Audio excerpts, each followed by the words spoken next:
Bengal's Howrah witnessed a violent communal clash on Thursday evening after Ram Navami processions. Public property set on fire, vehicles set on fire. The ED officials have been attacked in Bengal.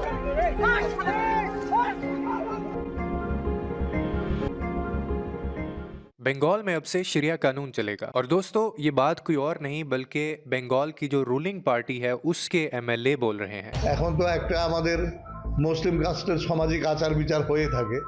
आप जरा ये video देखिए। इस video के अंदर एक आदमी इतनी पब्लिक के सामने, इतनी भीड़ के सामने एक औरत को कितनी बुरी तरीके से पीट रहा है, कितनी बेदर्दी और दरिंदगी से मार रहा है। ये वीडियो इतनी भयानक है कि ये वीडियो मैं आपको YouTube पे पूरी दिखा भी नहीं सकता। और उससे भी अफसोसनाक बात कि वहां पे खड़े हुए इतने लोगों में से कोई एक भी ऐसा नहीं है जो आवाज उठा सके। अब जरा एक और वीडियो देखिए जिसके अंदर एक बंगाल की स्कूल टीचर को रस्सियों के साथ बांधकर कितनी बुरे तरीके से मारा जा रहा है। और आपको पता है इन लोगों का गुनाह क्या था? उनका गुनाह ये था कि उन्होंने वहां के एक लोकल पंचायत जो थी उनके फैसले को मानने से इनकार कर दिया, क्योंकि उस फैसले के अंदर उनकी जमीनों को वो लोग हड़पना चाहते थे। They would lose a lot of land, which is when the sisters objected and said they were not willing to lose so much land. और दोस्तों ये तो कुछ भी नहीं है। बंगाल के अंदर एक पॉलिटिशियन की मौत का बदला लेने के लिए वहां की जो गांव की औरतें थी, 6 औरतों को जिंदा जला दिया गया और उन 6 औरतों के साथ 2 बच्चे भी थे। और ये सब किस लिए किया गया? सिर्फ इसलिए कि उन लोगों को शक था, डाउट था कि कत्ल करने वाला उसी गांव का रिहायशी है। यानी सिर्फ शक की वजह से 8 औरतों को जिंदा जला दिया गया। Would you imagine that? जी हाँ, बंगाल में ये सारी चीजें हो रही हैं। और आपको एक और मैं बात बताता चलूं कि बंगाल से ही दोस्तों इंडिया की जो इंडिपेंडेंस मूवमेंट थी वो शुरू हुई थी और आज बंगाल के अंदर ही ये चीजें हो रही हैं। और आज कुछ ऐसे लोग बंगाल के अंदर हैं जो बंगाल को इंडिया से अलग करने की एफर्ट्स कर रहे हैं। और बहुत अफसोस होता है देखकर कि आज उसी बंगाल के अंदर इतनी ज्यादा औरतों के साथ रेप किए जा रहे हैं और इतनी भयानक वीडियोस सामने आती हैं। और कई वीडियोस में तो औरतों को भीड़ के सामने उनके कपड़े उतारकर उनकी बॉडी शेम की जाती है और उनको इंसल्ट किया जाता है। और ये सब करते हुए कोई एक भी ऐसा शख्स नहीं है जो उनको रोक सके। पश्चिम बंगाल मालदा जिला में किस प्रकार से 2 दलित महिलाओं को बेरहमी से न सिर्फ मारा गया बल्कि उनको वस्त्रहीन किया गया। और इस चीज को बुरी तरह इग्नोर किया जाता है। औरतों का इंटरव्यू ऑन रिकॉर्ड है जिसमें वो ये बता रही हैं कि हमारे साथ क्या सलूक किया जाता है हम आपको ऑन कैमरा बता भी नहीं सकते। पूरे के अंदर क्या होता है वो तो हम डिटेल्स में बता नहीं सकते, लेकिन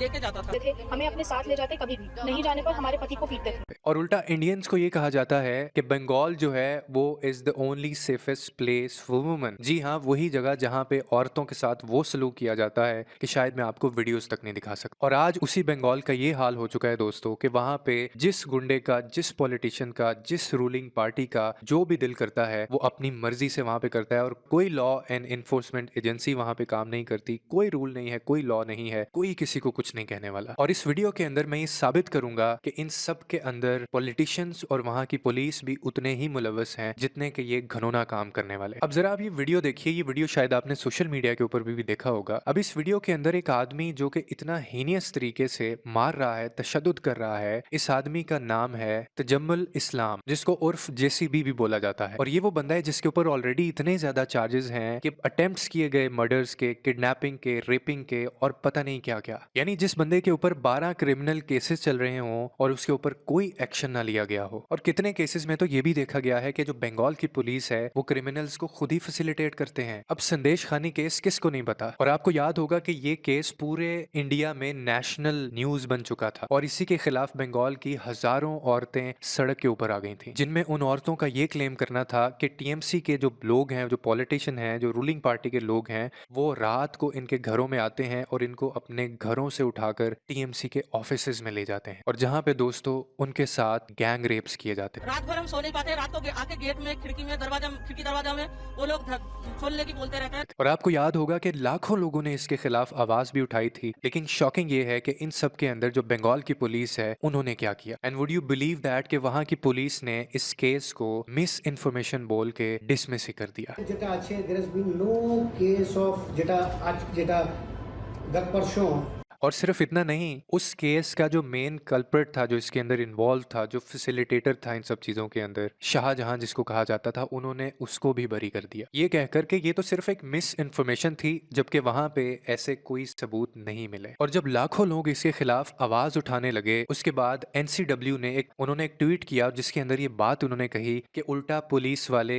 या ये जो ऑफिसर्स हैं, ये गैंग रेप्स और जो विक्टिम्स हैं उन लोगों को सपोर्ट कर रहे हैं, उन लोगों को फैसिलिटेट कर रहे हैं। और तो और वहां के जो गवर्नर थे बंगाल के, उन्होंने भी इस चीज को कंफर्म किया कि संदेश खानी में जो रेप्स हुए हैं उनके प्रूफ वहां पे मौजूद है। Listen to my mothers and sisters there. I couldn't believe that this could happen. Some goon comes from inside the house, catches hold of the grown-up child, girl child, assaults the wife in front of the husband and beats up the husband when he protests. और कुछ experts का तो ये भी कहना था कि बंगाल के अंदर इतनी बुरी हालत है और होती जा रही है कि अगर इसको कंट्रोल ना किया गया तो वहाँ पे कर्फ्यू लग जाएगा। जो संवैधानिक रूप से शासन व्यवस्था होना चाहिए उधर में नहीं चल रहा है, ये एकदम क्लियर है। हम लोग क्लियरली लिख के दिया है, president rules is mandatory now. और बंगाल की जो पुलिस है वो उल्टा इनके खिलाफ कार्रवाई करने की बजाय, जो लोग सोशल मीडिया के ऊपर इनके खिलाफ आवाज उठा रहे थे, वो उल्टा उनके कमेंट्स को हाइड करने लग गई। और दोस्तों, पुलिस का वहां पे इतना घटिया इंटरफेरेंस है कि वहां पे आपको याद होगा कि एक केस हुआ था जिसके अंदर एक पुलिस ऑफिसर को सिर्फ शक था एक औरत के ऊपर कि उसके बेटे ने उसकी घड़ी चोरी की है, और उस पुलिस ऑफिसर ने उसकी माँ को 11 घंटे तक टॉर्चर किया और उसके प्राइवेट पार्ट्स के ऊपर भी टच करके उसको तशद्दुद का निशाना बनाया, सिर्फ इस वजह से कि उसको शक था कि उसके बेटे ने उसकी शायद घड़ी चोरी की है। और एक सर्वे के मुताबिक बंगाल के अंदर जो मिसिंग वुमेन्स हैं उनकी तादाद तकरीबन 3,88,448 है। यानी ये वो केसेस हैं जो अब तक सॉल्व ही नहीं हुए, और ये मिसिंग जो लोग हैं, जो औरतें हैं, ये अभी तक नहीं मिल पाई। और दोस्तों, अब आते हैं इसके दूसरे बड़े रीजन की तरफ। बंगाल में ये जो भी सिचुएशन आज है, इसका दूसरा बड़ा रीजन है सेल्फ गवर्नेंस।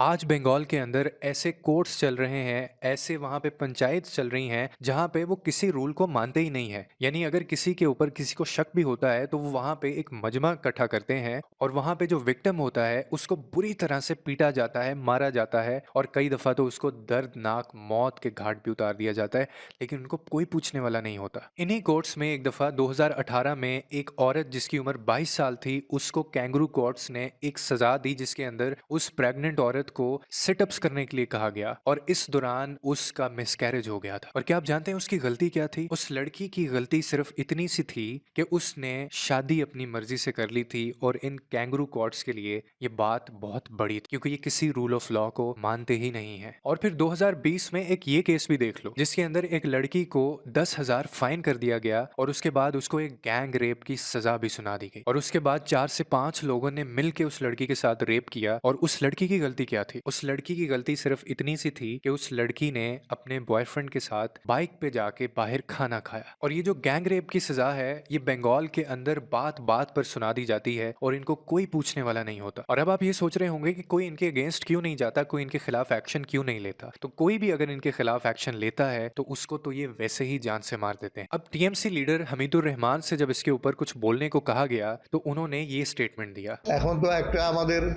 মুসলিম কাস্টের সামাজিক আচার বিচার হয়ে থাকে।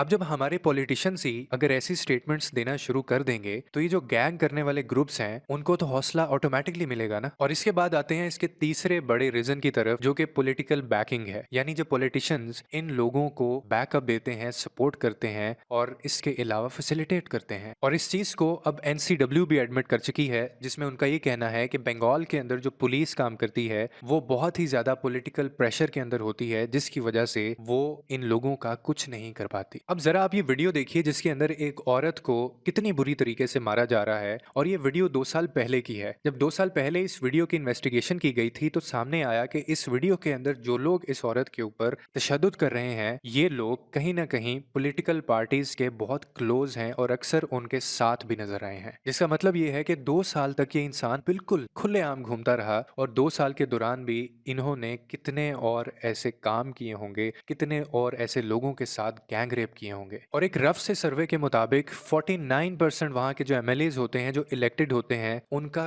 कोई ना कोई क्रिमिनल बैकग्राउंड होता है, लेकिन उसके बावजूद भी इन लोगों को इलेक्ट किया जाता है और कोई इनके खिलाफ कभी एक्शन नहीं ले सकता। लेकिन दोस्तों, सवाल ये है कि अगर बंगाल के अंदर ये हालत इसी तरह से रही तो वहां का फ्यूचर क्या होगा? और अगर बंगाल के अंदर कोई पॉलिटिकल इतना स्ट्रांग है तो क्या इसका मतलब ये है कि वो वहां पे कुछ भी कर सकता है? और फिर इनकी गुंडागर्दी का अंदाजा आप इस चीज से लगाएं कि बंगाल के अंदर जब भी इलेक्शन होता है उससे पहले वायलेंस इतना ज्यादा क्यों बढ़ जाता है। लेकिन इस वीडियो को खत्म करने से पहले मैं आपसे एक सवाल पूछना चाहता हूं कि आखिर बंगाल में ये सब कब खत्म होगा। वो एक कहावत है ना कि अगर आज बंगाल में ये चीजें हो रही हैं तो कल पूरे देश के अंदर ये चीजें होंगी। आज वहां पे ये हो रहा है, कल आपके साथ भी, आपके इलाके में भी ये हो सकता है। और हो सके तो इस वीडियो को ज्यादा से ज्यादा शेयर करना ताकि ज्यादा से ज्यादा लोगों तक ये बात पहुंचे, क्योंकि इसके ऊपर ज्यादा नहीं बोला जाता है।